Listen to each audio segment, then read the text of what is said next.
lendemain du déplacement présidentiel à Mulhouse dans le Haut-Rhin pour un discours prétendument censé lutter contre le séparatisme islamiste, les réactions sont sceptiques. Le projet n'a rien de nouveau et s'engouffre toujours dans une logique d'assimilation déjà à bout de souffle. Alors que la CGT bat en retraite dans le cadre de la conférence de financement organisée par le gouvernement, le climat politique continue de se crisper et cela jusque dans l'hémicycle. L'hypothèse d'un retour des mobilisations semble d'ailleurs toujours planer au-dessus des palais dorés de la République en marche. Moins d'un mois après la sortie officielle de la Grande-Bretagne de l'Union européenne, le gouvernement britannique a dévoilé son nouveau système d'immigration. En durcissant les règles d'attribution de visa, Boris Johnson espère limiter le nombre de ressortissants étrangers arrivant dans le pays. Madame, Monsieur, bonsoir. Sans surprise, Macron ne va pas recoller les morceaux. Au lendemain de son discours de lutte contre le séparatisme islamiste, le président de la République peine à convaincre. Ses propositions s'affichent en cautère sur une jambe de bois. C'est un cliché qui fait office de résumé. Publié par Valeurs Actuelles, il illustre à la perfection l'action d'Emmanuel Macron dans sa lutte contre le séparatisme. Telle une photographie de la situation inextricable de laquelle les dirigeants français semblent successivement incapables de se sortir. En effet, alors que le chef de l'État se pare de grands discours pour lutter contre le communautarisme et ses stigmates, il côtoie, à quelques mètres sans y prendre garde, une femme intégralement voilée en violation de la loi française. Après l'opération lexicale visant à abandonner le terme sans doute jugé trop léger de communautarisme, le président de la République ne semble pas plus apte que ses prédécesseurs à endiguer l'affrontement des communautés sur le sol français. À grand renfort d'anaphore du mot « République », lui, président, n'a fait que prendre acte d'une situation constatée par de bien nombreuses personnalités, à l'instar de l'ancien ministre de l'Intérieur Gérard Collomb à son départ de la place Beauvau. En réalité, face au séparatisme, cette République gouverne mal et ne se défend pas mieux.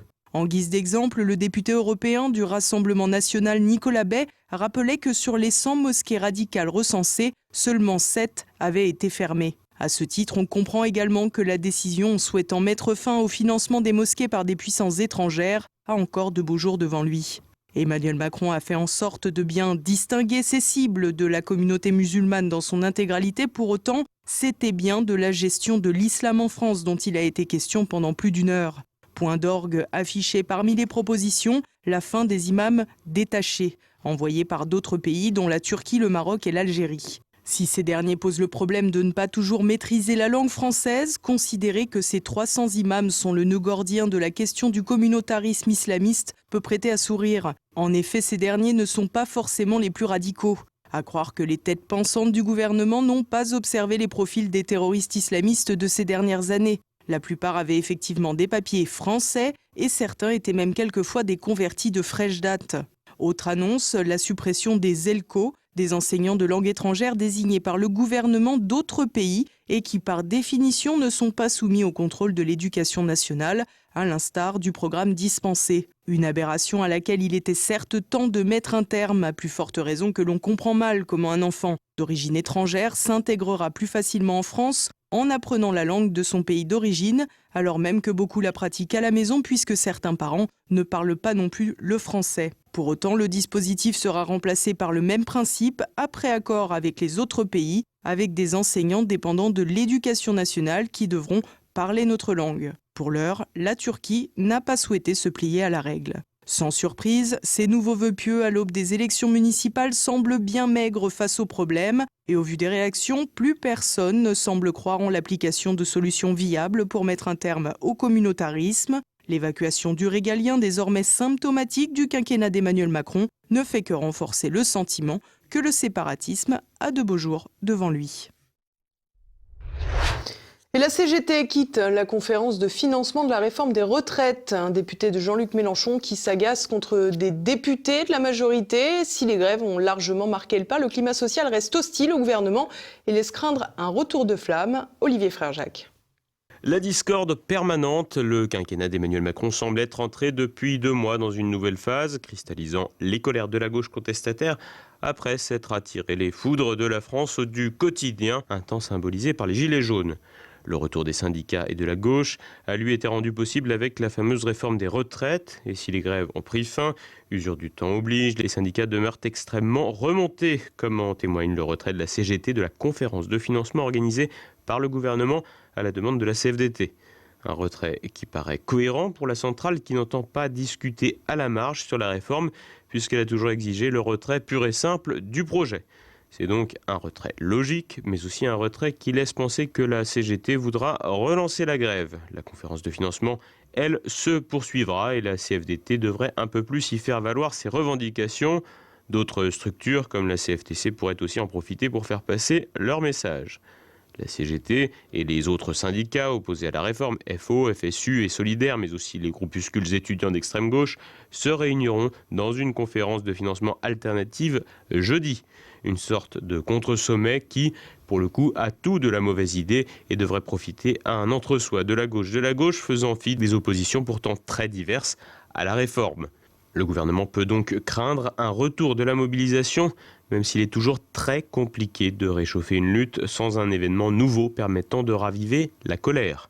Parallèlement, le dossier des retraites a fait son entrée au Palais Bourbon et là encore, les échanges ont été tendus à l'image du député de la France Insoumise, Alexis Corbière, qui a rappelé à la majorité ce qu'est la représentation nationale, soit une notion à des années-lumière de la politique managériale vantée par LREM et le président. Les députés de la majorité doivent entendre cela. Nous ne sommes pas des associés dirigeant la Start-up France avec vous. Nous ne voulons pas nous mettre au travail avec vous. Ce n'est pas notre objectif. Notre objectif n'est pas tel que vous le faites parfois dans certains conseils d'administration peut-être, de retrousser les manches et de dire allez au boulot. Ça n'est pas ça. Nous sommes membres de la représentation nationale et nous sommes en radical désaccord avec le projet de loi que vous proposez. Nous pensons même d'ailleurs que vous êtes illégitime, que vous n'avez pas été élu pour cela, que cela n'était pas dans votre programme. Jamais, jamais dans votre programme. Et que vous êtes même de ce point de vue-là des gens qui viciaient la démocratie parlementaire en imposant aux Français un projet que vous n'avez jamais présenté. Dès lors, comment dénouer cette contradiction? Comment dénouer cette contradiction?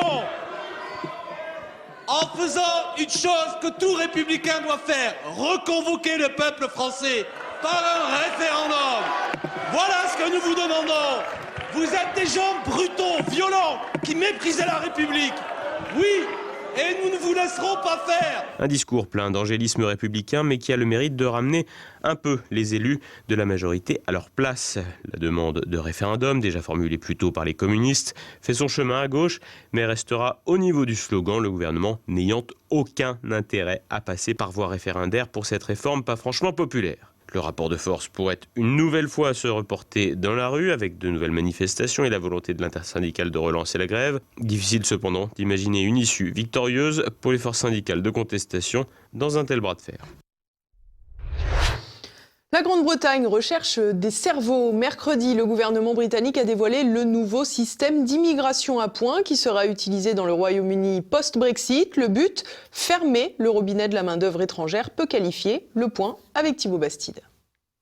Privilégier les brillants cerveaux au détriment des travailleurs peu qualifiés. Voilà la volonté du gouvernement britannique. Ce mercredi, l'équipe du Premier ministre, Boris Johnson, a dévoilé le nouveau système d'immigration à points qui devrait entrer en vigueur le 1er janvier 2021, soit à l'issue de la période de transition du Brexit. Moins d'un mois après le divorce officiel avec l'Union européenne, le gouvernement britannique s'apprête donc à tenir cette promesse, imposant de stricts critères aux immigrants. En effet, le gouvernement britannique a indiqué qu'il allait dorénavant privilégier l'immigration de travailleurs qualifiés en durcissant les conditions d'attribution de visa. Ainsi, pour obtenir le précieux sésame, il faudra présenter des compétences spécifiques, parler anglais et avoir déjà une proposition d'emploi avec un salaire minimum annuel de 25 600 livres, soit 30 820 €. En revanche, le niveau de diplôme requis a été abaissé d'une licence à l'équivalent du baccalauréat pour permettre une plus grande flexibilité.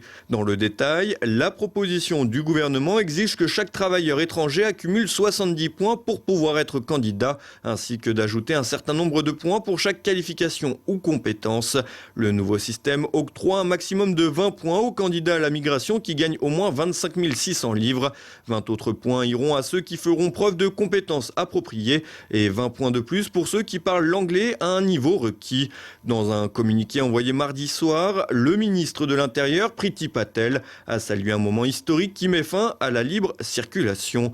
Car au-delà de la volonté de durcir la réglementation d'attribution des visas, le gouvernement britannique souhaite avant tout diminuer le nombre de ressortissants étrangers arrivant dans le pays.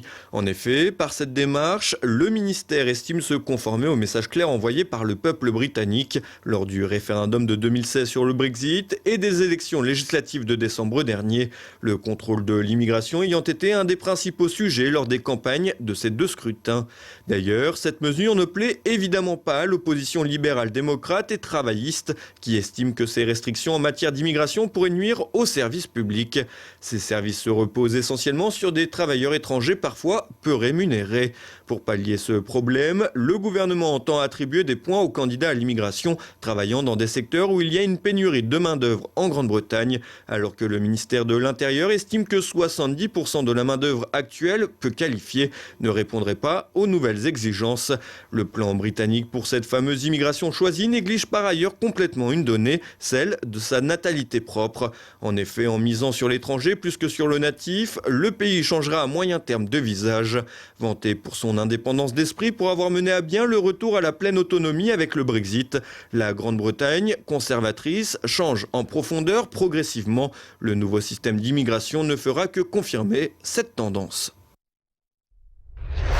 Et on continue avec Thibaut Bastide pour l'actualité en bref. C'est ce qu'on pourrait appeler l'effet Griveaux. Rachida Dati, candidate Les Républicains à la mairie de Paris, désormais en tête des sondages. Avec 25% des intentions de vote, l'actuelle maire du 7e arrondissement de la capitale a gagné 5 points. Suffisamment pour dépasser Anne Hidalgo qui stagne quant à elle toujours à 23%. Agnès Buzyn ne récupère qu'un point par rapport à son prédécesseur Benjamin Griveaux pour se hisser à 17%. La plus grosse chute est à remarquer du côté de Cédric Villani. L'exclu de La République En Marche ne recueille que 7% du sondage Odoxa, soit aussi bas que la France insoumise de Daniel Simonet. Du côté d'Europe Écologie Les Verts, David Béliard ne perd qu'un demi-point pour arriver à 14%. Un score qui lui confère toujours le rôle d'arbitre des élégances. Pour l'heure, une alliance avec la liste d'Anne Hidalgo entre les deux tours semble toujours au programme, ce qui assurerait Anne Hidalgo de la victoire. Des plantations de tomates contaminées dans le Finistère, lundi après des analyses de l'Agence de sécurité sanitaire sur des plants de tomates. Le ministère de l'Agriculture a confirmé la contamination des fruits par le virus TOBRFV. Les plants proviendraient du Royaume-Uni mais seraient issus de semences produites aux Pays-Bas. Toujours d'après le ministère, 3 autres exploitations ayant la même provenance font l'objet de prélèvements dans le cadre d'une enquête de traçabilité. Afin de préserver les autres serres, les sites suspectés ont été isolés. Le virus serait inoffensif pour l'homme mais ferait perdre toutes ses qualités gustatives à la tomate en raison d'une rupture de sa maturation venant altérer la qualité de sa chair et la rendant impropre à la commercialisation, faisant ainsi craindre un risque économique sur les exploitations. Le Conseil d'État défend le port de la barbe. Ce mercredi, l'institution publique a donné raison à un jeune chirurgien dont le stage avait été résilié pour avoir refusé de tailler sa barbe. En 2014, la convention de stage du jeune médecin, accueilli pour 6 mois comme praticien stagiaire associé, un statut spécifique aux diplômés n'ayant pas effectué leur formation universitaire en France, a été résilié après que ce dernier a refusé de se raser la barbe. Pour justifier sa décision, le directeur du CHU de Saint-Denis a également évoqué une maîtrise insuffisante de la langue française. Après avoir saisi le tribunal administratif de Montreuil et la cour administrative de Versailles en appel, c'est finalement le Conseil d'État qui lui a donné raison, estimant que la barbe volumineuse ne faisait pas obstacle au principe de laïcité. Le CHU de Saint-Denis a ainsi été sommé de verser 3 000 € à son ancien stagiaire. Feu vert à la fermeture de la centrale nucléaire de Fessenheim. Le gouvernement a signé le décret confirmant l'arrêt total et définitif des réacteurs de la plus ancienne centrale nucléaire de France. Après des années de débats, le premier réacteur de la centrale nucléaire de Fessenheim sera mis à l'arrêt samedi prochain et le second devrait l'être le 30 juin prochain. Mise en service en 1977, la centrale de Fessenheim est un vieux serpent de mer de la vie politique en France. En 2011, François Hollande, alors en campagne pour l'élection présidentielle, avait déjà promis sa fermeture. Après l'annonce donc de la fermeture définitive, certains élus ont pointé du doigt la suppression de plus de 2000 emplois directs ou indirects et l'impact sur les commerces ou l'immobilier. L'épidémie de coronavirus continue ses ravages. En Chine, le cap des 2000 morts a été franchi cette nuit, tandis que l'on recense plus de 74 185 personnes atteintes dans l'Empire du Milieu et plus d'1 millier d'autres dans le monde. Au Japon, seul autre pays où le coronavirus a atteint le stade épidémique, c'est la fin de la période de quarantaine du Diamond Princess. Environ 500 passagers sains ont débarqué mercredi, mais plusieurs spécialistes s'interrogent sur cette décision. Parmi ceux-ci, Kantaro Iwata est monté à bord et a trouvé une situation inquiétante sur le paquebot. Il a déclaré que le navire était totalement inapproprié pour placer des malades en quarantaine, en expliquant qu'il lui était impossible de savoir où l'on pouvait attraper le virus. Des propos qui ne sont pas loin de provoquer une véritable crise politique au Japon. Rappelons par ailleurs que seules 2400 personnes ont pu subir un test de dépistage à ce jour sur les 3700 passagers. Et voilà, on approche déjà de la fin de cette édition. Dans un instant, notre Zoom du jour. Gabrielle Cluzel est rédactrice en chef du site d'information Boulevard Voltaire. Dans son nouvel essai Enraciné, elle décrit la destruction du mode de vie à la française, remplacé par ce qu'elle appelle la fabrique des ports. Alors moi je crois plutôt, c'est vrai, à son tropisme de reconstruction, elle est là pour construire, c'est une bâtisseuse de cathédrale, on l'a vu à Notre-Dame, hein, je pense que l'émotion qu'a suscité l'incendie de Notre-Dame, c'est ce réveil de l'enracinement dans le cœur de chacun, son cœur de bâtisseur de cathédrale. Eh bien je vois qu'il y a des chantiers, moi j'en vois plusieurs, je sais pas, il y a le Puy du Fou, qui est un outil culturel de réenracinement, mais il y en a d'autres, il y en a des très modestes, je pense à un petit village de l'Aveyron qui s'appelle Flagnac, qui s'appelle Hier mon village, qui promeut le mode de vie paysan d'autrefois. Ce soir, retrouvez également Perles de culture. Anne Brassier reçoit le journaliste Arnaud Menu pour son ouvrage d'entretien avec Roger Olindre, puis le blogueur Pierre Lours pour évoquer le pouvoir de la manipulation de la publicité. Tout de suite, retrouvez Mes libertés politiques avec François Billot de Leclerc. Et à présent, c'est la fin de cette édition. Merci pour votre fidélité. À demain. Bonsoir.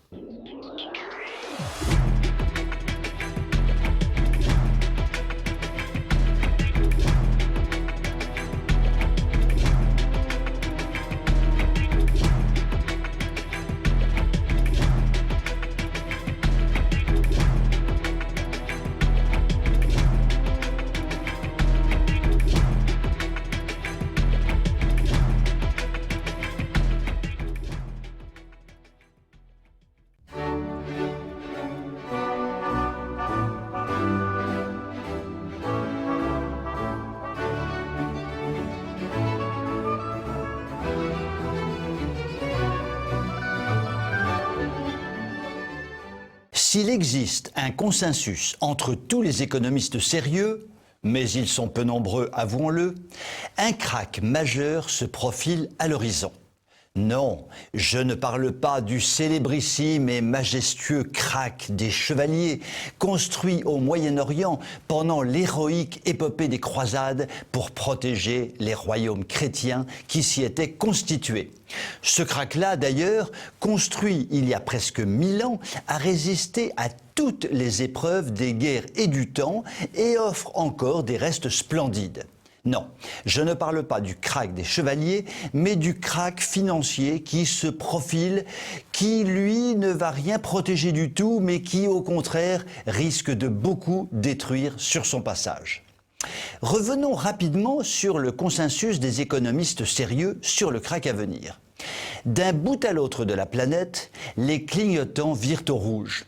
Cela craque vraiment de partout.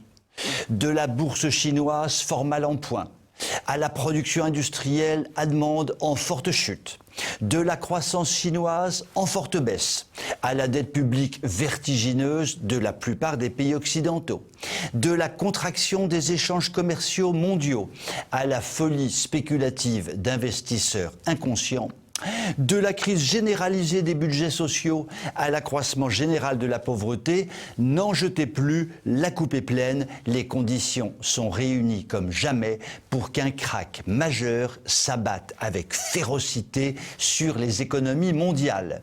D'ailleurs, la plupart des organismes internationaux l'admettent à mots couverts, de plus en plus découverts. Finalement, la seule question qui se pose est la suivante. Quand le krach va-t-il s'abattre sur le monde comme les mouches s'abattent sur un fromage odoriférant ? Il semble maintenant à peu près sûr que l'élément déclencheur ne viendra pas du système économico-financier de la planète. Ce système aurait trop à perdre d'un tel événement et va donc tout mettre en œuvre pour différer le krach. Ainsi, les banques centrales européennes et américaines vont continuer à injecter tous les mois des dizaines de milliards d'euros ou de dollars de fausse monnaie, ce qui permettra de continuer de repousser l'inéluctable catastrophe. Cela dit, Christine Lagarde, la responsable de la BCE, et ses homologues mondiaux, qui ont pour seul objectif de pousser toujours plus loin l'heure de vérité, ne peuvent tout maîtriser, car ils ne sont pas encore des dieux omnipuissants, même s'ils pensent le contraire. Ainsi, la tempête qui s'annonce viendra d'un fait ou d'une conjonction de faits que ces dieux en culotte courte n'auront pas vu venir ou ne pourront maîtriser. Un exemple concret. L'actuelle épidémie chinoise peut être un déclencheur, comme peut l'être par exemple une attaque américaine sur l'Iran, une panique contagieuse sur la dette publique d'un seul État, une attaque destructrice sur les puits de pétrole saoudiens, et que sais-je encore. Quoi qu'il en soit, les économies et les finances du monde actuel ont atteint un tel degré de risque que le krach se produira inexorablement. Il n'y a plus qu'à attendre patiemment, hélas, son élément déclencheur. Vous pouvez m'écrire si vous le voulez. À très bientôt.